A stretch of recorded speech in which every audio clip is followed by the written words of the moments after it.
Favorite sports, sir? Golf and cricket. Who's your favorite cricketer, sir?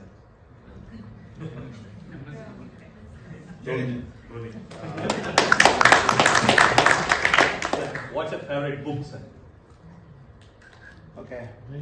There is a book called Team of Rivals written by a person called David Halberstam. It's a great book. It's a book on sports. It's a book on team spirit. It's an American study. Rahul Dravid recommended this 10 years back in an interview. I purchased it then and read it. A book that I look up to in my tough times also. Such a great book. Thank you, sir. Thank you for sharing this. I'll start reading that book. Team of Rivals, David Halberstam.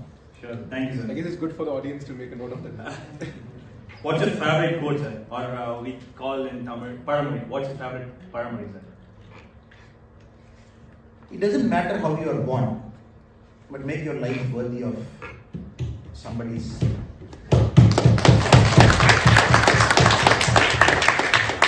Thank you, sir. Thank you. As a Y20 talk speaker, what message would you like to leave the hundreds of people in this room and thousands of youth watching online? I would say the G20 that is happening in India is a very phenomenal event that is happening throughout the year. Normally when G20 events happen, it is in the capital city. One city, one summit meeting happens, they go back. But our Honorable Prime Minister Narendra Modi has decided to have G20 meetings in 198 venues across the country. And everywhere you see in India now, it is in a festival mode when G20, Y20 or any of the allied components happen. Tamil Nadu, Mahabalipuram, Kanchipuram, Coimbatore, it is happening in Chennai. Likewise, it is happening in different parts of the state. So everywhere people are seeing the global people coming to their nearby areas. So that is the message. So I would say there is a festival that is happening in India. So likewise, since you are outside the country also, I would request you as part of the G20 year, you please take India to the global stage. Have an event, talk about India, talk about our culture, talk about our diversity, talk about our healthy democracy. Make it a point to tell our Western friends also what India is truly all about. And let them get a holistic understanding of our country, because we are not doing it to show off. No, we never do it like the other countries. We are doing it because the other countries can understand they can take something out of India to make their life better. That message has to go. Right, sir. Thank you, sir. Thank you so much, sir. Thank you. Aim of it being to cover democratic indices and along with the student point of view and getting to know you as a student. That's what we'll be covering today. So are you okay to start with the round one, sir? Yeah. Are you guys excited? Yes. So let's begin the round one, the journey, the past, present and the future. So your first question, sir. Your journey began in Totampati in Karur and has taken you to IIM Lucknow and then the Indian Police Service as a Deputy Commissioner of Police at Karnataka. And now it has brought you to Kamalayam as the State President of the BJP, Tamil Nadu. What has propelled you through your journey in public service? Thank you, friends. Thank you to Vasigaran, Sriram and Jay who are here. And my special respects to Professor Sudarshan Ramji and Madam Hema and all the eminent guests who are sitting in the front row and all the student friends and Tamil diaspora who are sitting across this classroom. Thank you so much for coming. At the outset, my apologies. We are starting about 20 minutes late. We were traveling from London, got stuck in the traffic there. There is no direct answer to this question because I think many of you are at this point of time in your age. You have come for masters, some of you have worked other places. Again, you have taken some time out. Again, you have come for masters. You are in different parts of your life journey. I would especially say in a very complex, culturally diverse country like ours, India. Maybe the first 30 years of your life is more exploration. What is life? What is it all about? Where do you want to be? Trying to discover why you are on this planet Earth. Out of the 625 crore people and 142 crore Indians, it is just not an accident that you are born in India, just not an accident that you are born at this particular point of time. So it is more about trying to understand what do you want to do with your life. So that journey takes a long time. I keep telling my young friends, if somebody tells me at the age of 20, they are very clear this is what they want to do in life, I keep telling them, maybe you haven't seen much of life. You have to see more of life.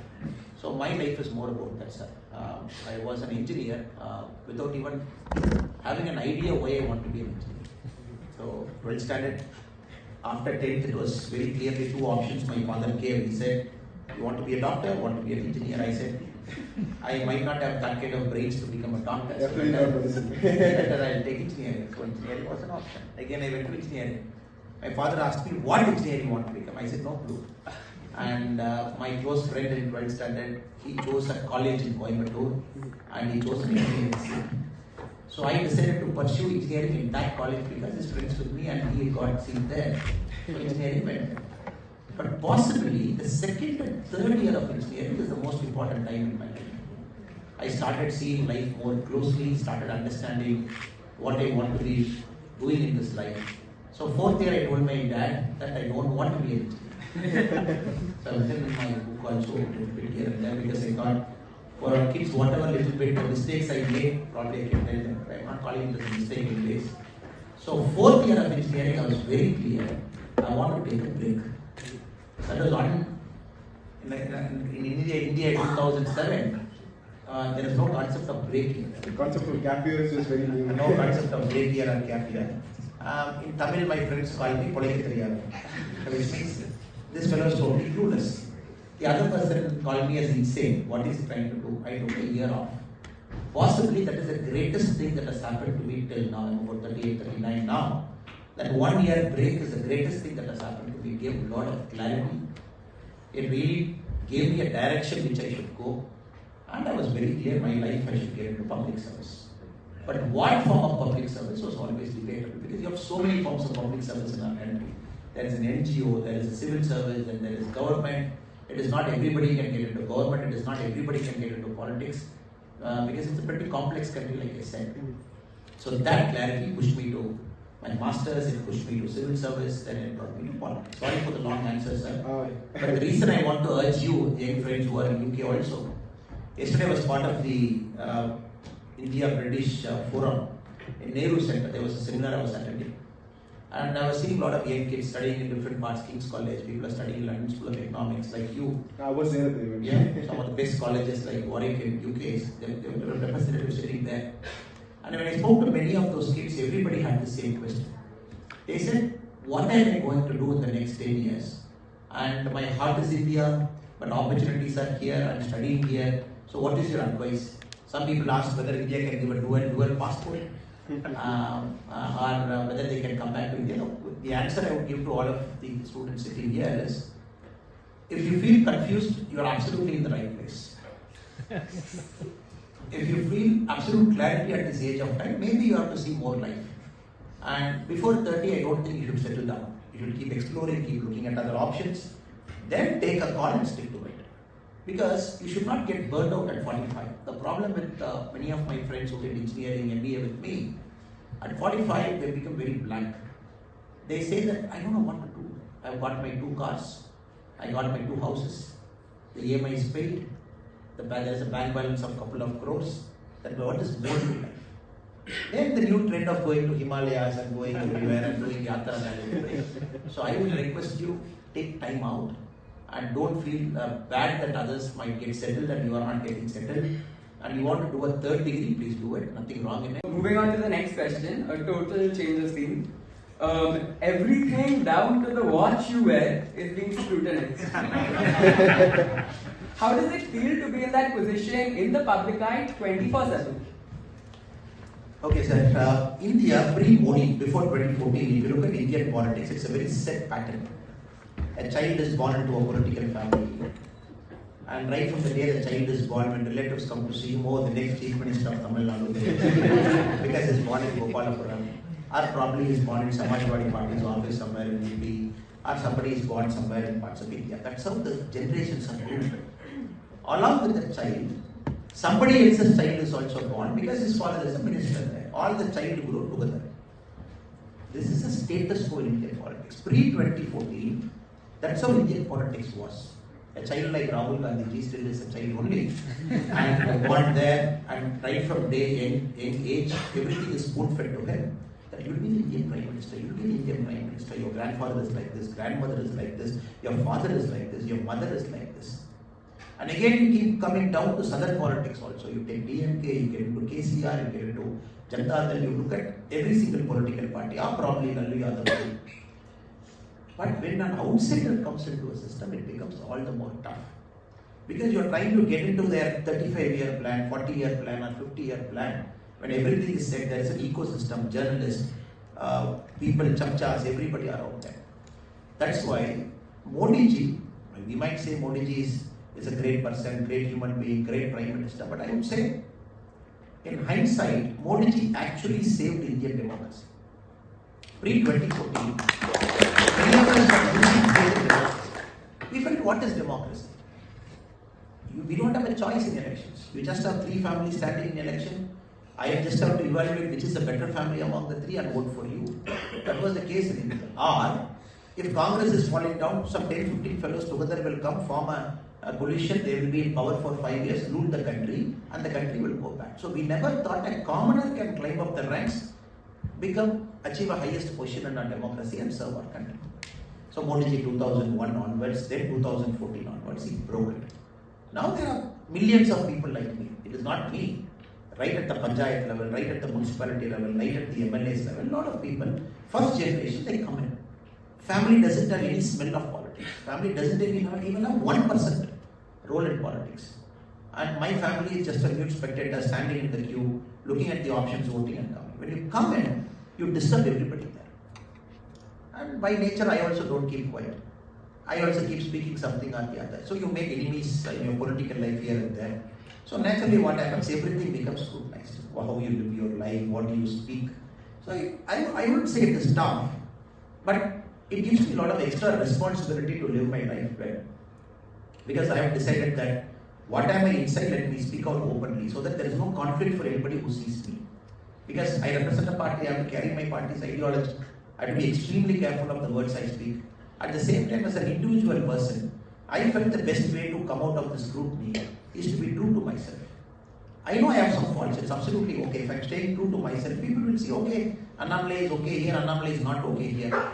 Let me give them that clarity instead of trying to put a face that is actually not my true face. Because you have to understand my mind also. Because if my mind gets conflict, I get into stress mode. If I get into stress mode, I can't perform. So I have decided over the last 7-8 months, let me be brutally honest. In the process, if I ruffle some feathers, it's okay in politics.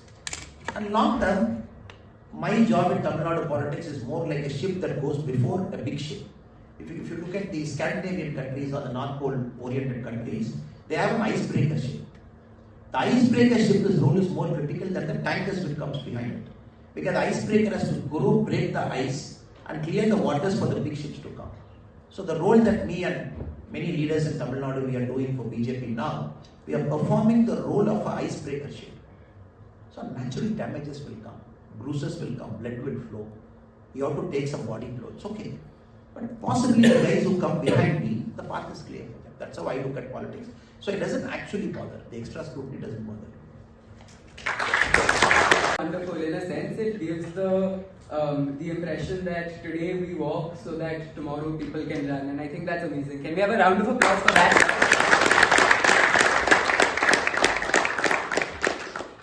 Sir, as one of the youngest and most influential individuals in Tamil Nadu politics, we know you have many dreams for Tamil Nadu. What is the one thing that you want to change in TN politics, sir? We want to bring my aspiration and all of our leaders' aspiration as a team BJP right now. We want to bring decency back into public life. Because Tamil Nadu is decency in public life. They are very spotless. The other day I was in Tambaram. Tambaram is communist leader Jiva's birthplace. Though from a differing ideology, Jiva is a man of excellence. So there is a story which I was recalling in the Tambaram meeting also. I said I've come to this very sacred place of Jiva Ji. And the story of Jiva we all know. When Karmavira Kamaraj Raya was the chief minister, he was in Tambaram to inaugurate a school building. And being the local leader, Jiva Ji has to come. So he failed to turn up for 20 minutes. 8 minutes was waiting. Finally Jiva Ji came. Kamaraj Ji asked him, why were you late?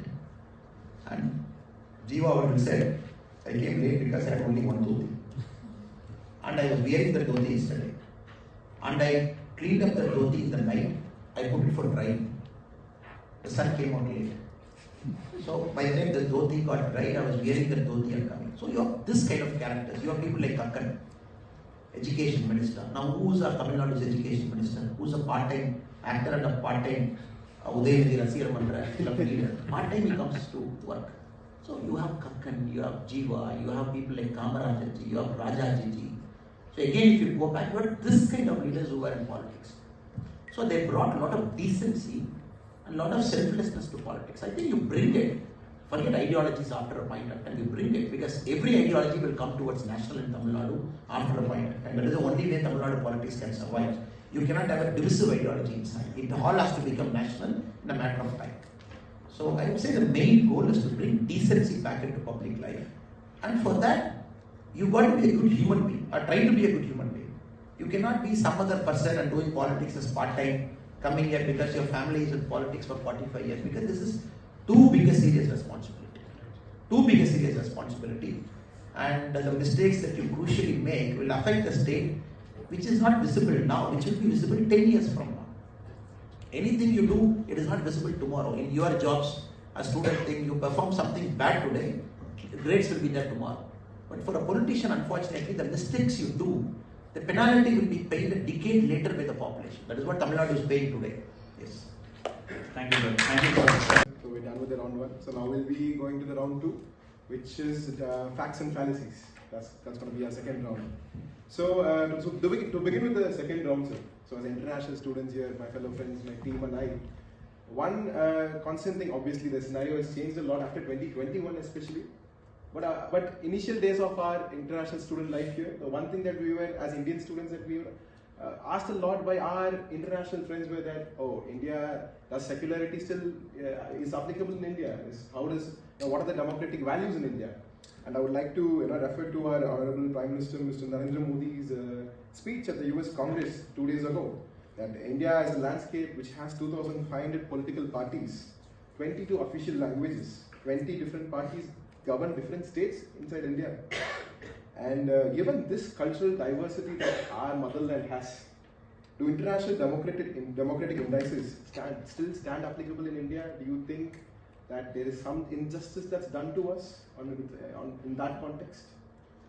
I got some data with me. Thank you for asking this question, brother. I'm going to use my cell phone to just read out the data so that I don't get the numbers wrong.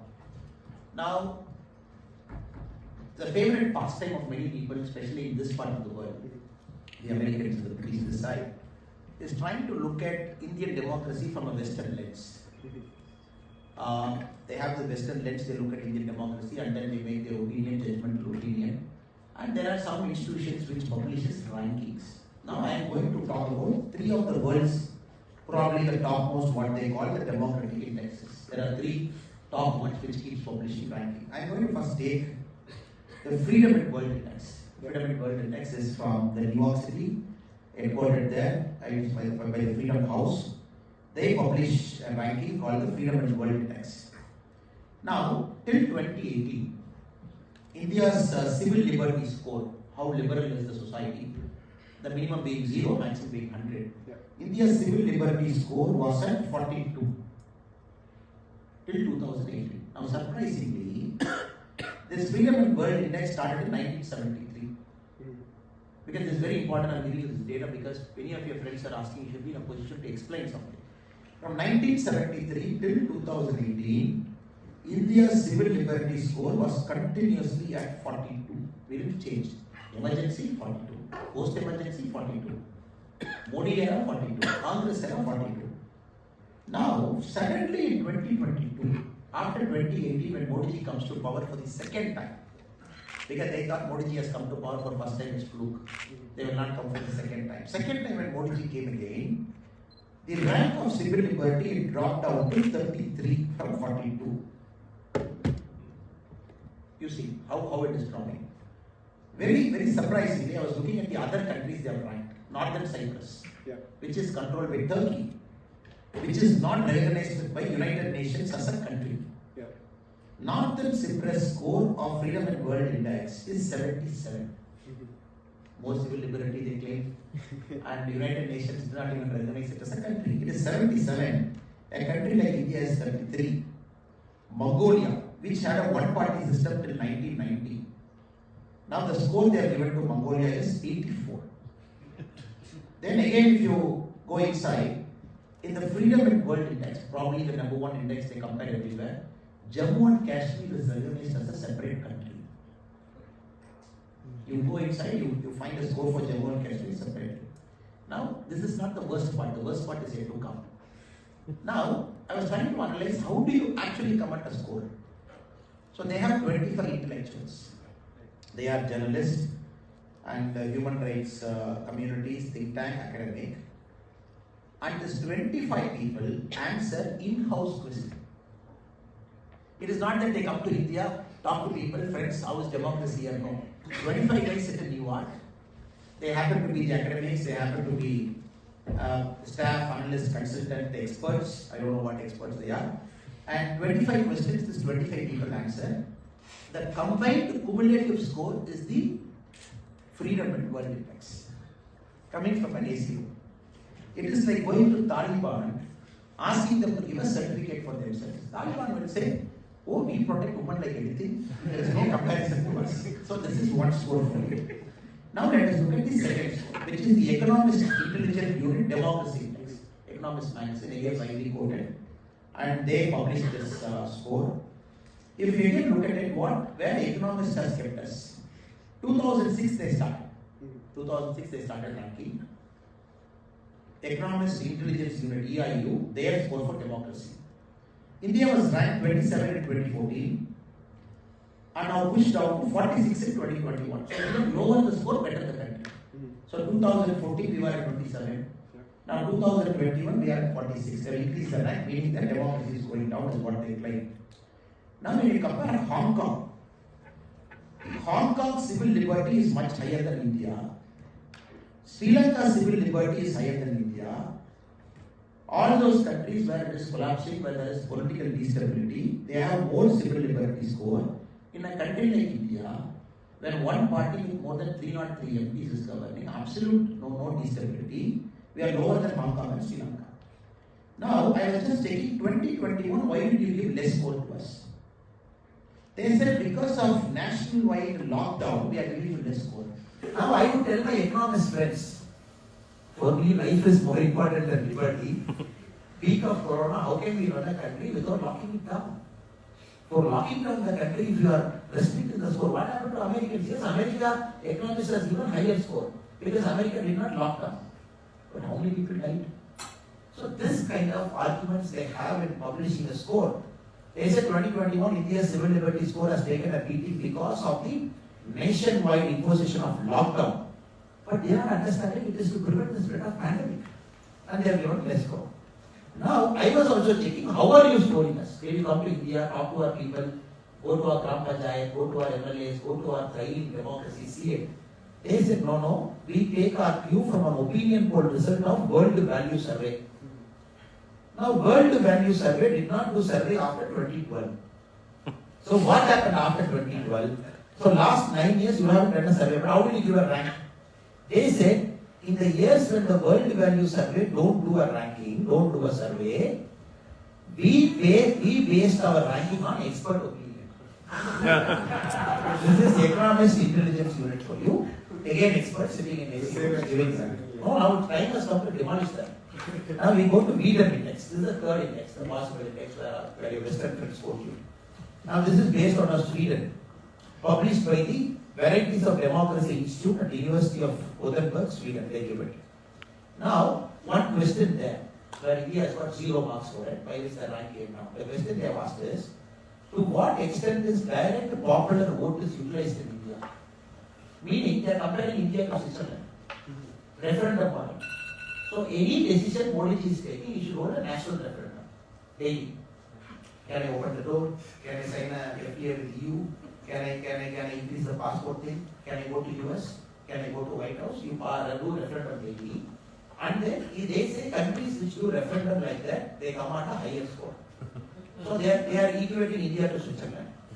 Now, very, very interestingly, sir, from 1976 to 2013, which means emergency after 2013, Modi ji came. Everywhere you see there's pre-Modi, post-Modi. You have to understand in all events. 1976 to 2013, the score they have given to India is 0.85, which is high. One is perfect, 0.85 is high. After Modi ji has come, they have given 0.6. Now my question to my friends of freedom index is, sir, from 1976 to 2013, we all know Congress was in power. I am not denying it. But do you know Congress has used Article 356 91 times to dissolve state government. From 1947, they have used 91 times to dissolve state government, Article 356. Modi ji did not use it for a single time. Being a party of majority, being having an MLAs, well, even if you use Article 356, you can pass it in both the Lok Sabha and Rajya Sabha. So, using 356 gives you 0.85. Not using 356 gives you 0.6. Now, we all know the freedom index is funded by George Soros. George Soros has a problem with people like you, nationalists. He doesn't like nationalists. So recently he has pledged $1 billion to create a new university to prevent the spread of nationalism. Have you seen anywhere happening? University in India, sir? I think they're again doing it in Sweden. $1 billion. $1 billion. Again, partnering with the same university which is publishing the V10 index. It has its funding. Now this NGO called Open Society Foundation is doing it. Now, we have seen spread of malaria, cholera. We have seen somebody like Bill Gates will put money to prevent the spread of malaria, cholera. Now, first time we are seeing an entrepreneur putting $1 billion money to prevent the spread of nationalism. $1 billion. $1 billion. $1 billion to prevent the spread of nationalism. Now, this guy funds the freedom index. And this Open Society Foundation's vice president, there is an Indian who is a vice president there, his name is Salil Shetty. And this guy was along with Rahul Gandhi in his walk, Padyata. Okay, now coming to the crux of what I am trying to convey. We have looked at the data, we have looked at the memory mechanism, we have looked at how it is. It is nonsensical. It is nonsensical to the core. So we have 225,000 panchayats in India. This case cannot even compare to us. All 225,000 panchayats, there is a direct election to the panchayat president. Then you have municipalities, more than 4,000 in India. Then you have more than 4,000 MLAs really elected by people directly. Because I vote for each MLA I want. Then you have 545 MPs directly elected by people. Because of our nature of democracy, the MPs elect the Prime Minister. So, but in country like India, we all know I am voting for Modi. Voting for Modi means I am voting for the dead. So, you equate this to not having a direct participative democracy is nonsensical. And second, when all these index sitting here not knowing what India is, they have to understand one thing. We all know in Britain, whatever I have seen in the last 4 or 5 days, the policing is very soft here. You want to come to Indian embassy, pull down our flag, they're okay with it. No. Because they say it's civil liberty, they can do anything. It's only for India. There is no policing here. No, very soft. It's only for India, not for France and other countries. It's only against Only India. for now, the London bodies and other friends have to understand. India is the only country which will allow our protesters to block a national highway for months, inconvenience crores of people, still we allow them. But you don't call this democracy. India is the only country where every day, all kinds of protests, all kinds of demonstrations, people can call Modi ji by names, people can go to court with personal civil liberty suits, they can find thousands of suits every day from all kinds of courts. They don't call this democracy. And India is the only country where, possibly in a large country, compared to China and other countries, where the court system is very robust at all levels, the district level. So India has recently surpassed significant economies to become the 5th largest global economy in terms of GDP. How has India's democracy has helped to promote this substantial economic development? Okay, sir. Now you have to understand, why are the companies queuing to get into India? Tim Cook, the Apple head, was in Mumbai the other day, and he opened 2 stores. And when a company like Apple enters into a country, you got to take notice. Because these guys don't come into a country just like that. Apple went into China in 2008. First time, first store was opened in China in 2008. When China was about $4.5 trillion. Today, China is about $13-14 trillion. From one store in 2008, China has got 48 stores. Because these guys look at a lot of data, they look at a lot of intelligent data, they try to understand where this country is going to move in the next 25 years, then they come and put their money inside. Because the global corporations don't come cheap into a country. Now, Mumbai, they have entered, 2 stores open. India is about $3.6 trillion now. So, India is taking off, it's just taking off. Now, if you ask Tim Cook ji, probably why is he entering into India? Because it is one, of course, the opportunity of population, 142 crore, and 66% of the population is below the age of 35. The median age is around 28, and this is going to be the middle class of India is going to be greater than the combined population of Europe. The whole of Europe population you had, our middle classes will be more than, in fact, twice of it. And one side is opportunity. These guys don't come for opportunity alone. These guys come because they see political stability. India is a politically stable country, thanks to Modi ji. And from 89 we saw, 96 we saw, 97 we saw, 98 we saw, even our great leader Atal Bihari Vajpayee ji, he had to cobble together a large coalition to show the country that a national party with a nationalist outlook can govern, you see. So we have to take everybody along with us to tell our countrymen, see, BJP is a party of difference, we just want to get a taste of BJP. Only then we got 5 years later. Now they know 273 plus MP in 2014, 2019 303 MP. Very stable political system. 2024 possibly more than 400 MP for Modi ji. So they are not fools to come and invest money. So India's political stability is our biggest strength. Now UP, let us come to UP, sir. Now we will flip the same argument in UP and see. Now UP is about 23.5 crore. If you rank as a country, it will be a top 10 country in the world. 23.5 crore. And now this 23.5 crore population state, where was it before 2014? 2014, massive mandate for Modi ji. They said we want a person like Modi ji, massive mandate. 2017, thanks to Modi ji, again a massive mandate. Then Yogi ji came in as chief minister. After 5 years, again a massive mandate, Yogi ji is continuing as chief minister. Now you have to understand UP. Because UP is fed up with political instability. Caste, this combination, that combination, this leader, that leader. And nothing was taking off in UP, Gunda Raj. And all the 23.5 crore people, they felt wasted. Suddenly Yogi ji comes, improves the law and order, gives the stability to UP. Suddenly when people, anybody going to UP, I see 11 airports in Uttar Pradesh. Tamil Nadu has got 5, Karnataka has got 9. We see 11 airports there. If you look at the last year data, 2022, do you know which state had the second largest number of startup registrations, sir? First is Maharashtra, second is Uttar Pradesh. Tamil Nadu came third.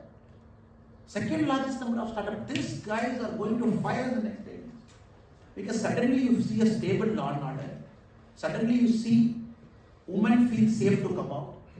Suddenly you see a state where Gundas can come out and dictate property, hafta vasuli. Any companies want to invest in Kanpur, first meet the Gunda fellow, give 10% commission. Now no fellow is there. You want to go invest money into it.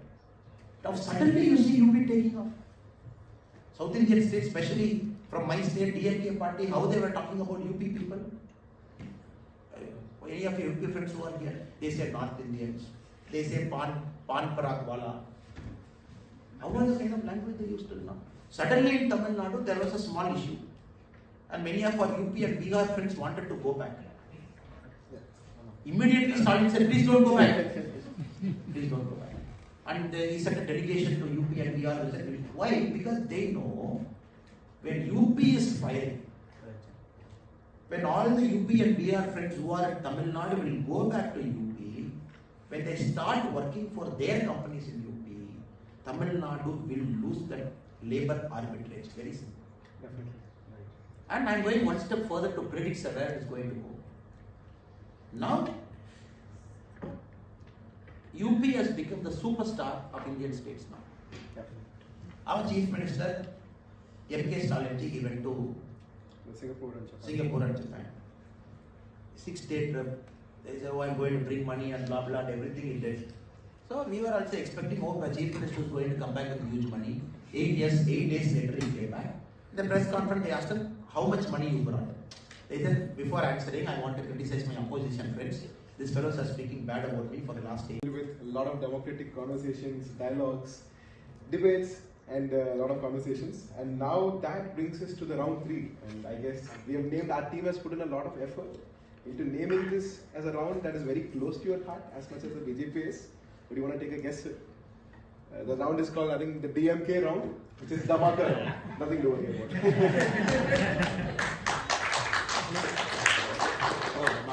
Yes, it's just a Dhamaka.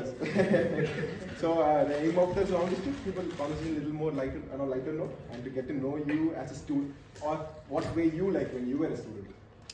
So the first question being, say, as we are in a room with international students and at the University of Warwick, when you were a student and even now when you are in active politics, do you miss home? And what is one thing that you do when you actually miss home? I call my mother. I miss home. I always miss home. I don't know, my life over a point of time, it has always kept me away from home.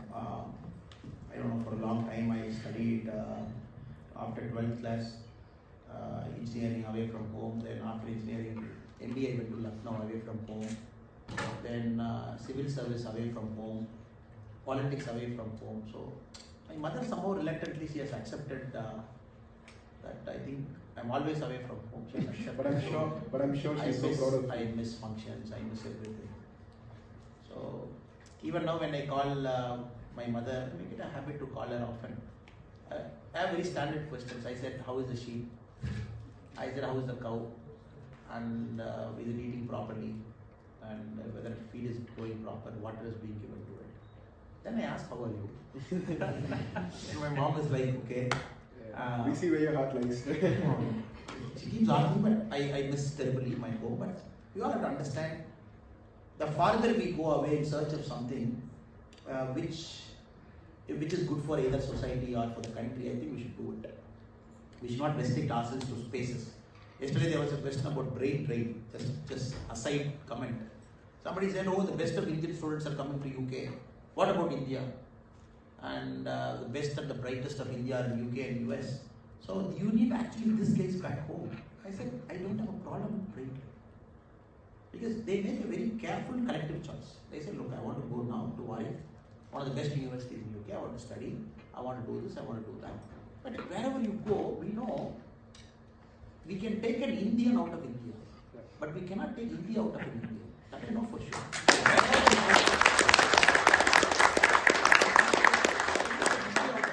It will be there. When Prime Minister lands in Turkey just yesterday, odd hour, Indian diaspora is welcoming Turkey of all places. US, every city he goes, diaspora is coming. So I know 80% of diaspora are probably American citizens now. But the heart is Indian. You cannot take India out of it. So why should you discriminate? So wherever you think you are happy, you should go. And India will always look out for you. That is why in Sudan recently, our country is not the old India. Any Indian citizen having a problem across the world, we come search for them. We come search for them. The old India will just forsake you.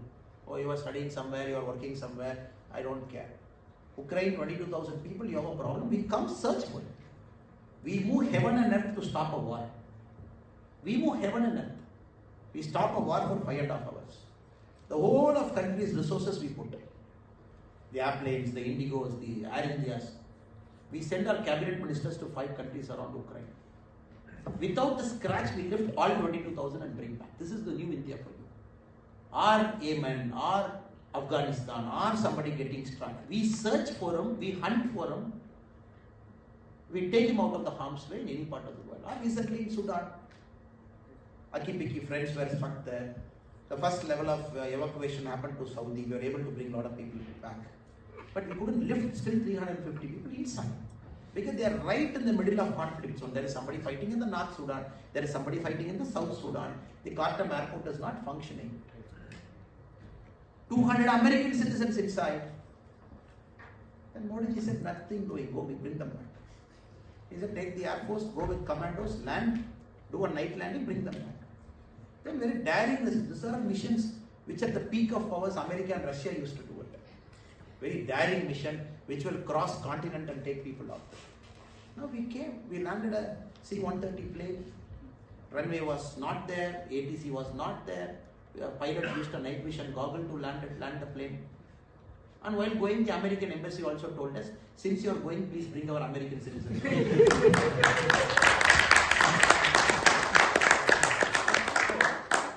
We don't mind it. Wherever you are, you should be happy. That is the whole idea. And even if you very grudgingly or beyond your control, you forsake the Indian citizenship, still we will come for you. Not at all. Sir. Anybody. At least I hope there's nothing called right and wrong. I see a lot of hope friends for their profession's sake or other sake. Yesterday also I met a couple of people in UK. They said, look, I am an Indian at heart, but I am a British citizen. I said, absolutely no problem. Even in future something happens to you or your family, we will come for you. That is India for you. Because only the paper and some name and some passport, some page got changed. But India is in you. And who are we to tell that you are not an Indian? Thank you, sir.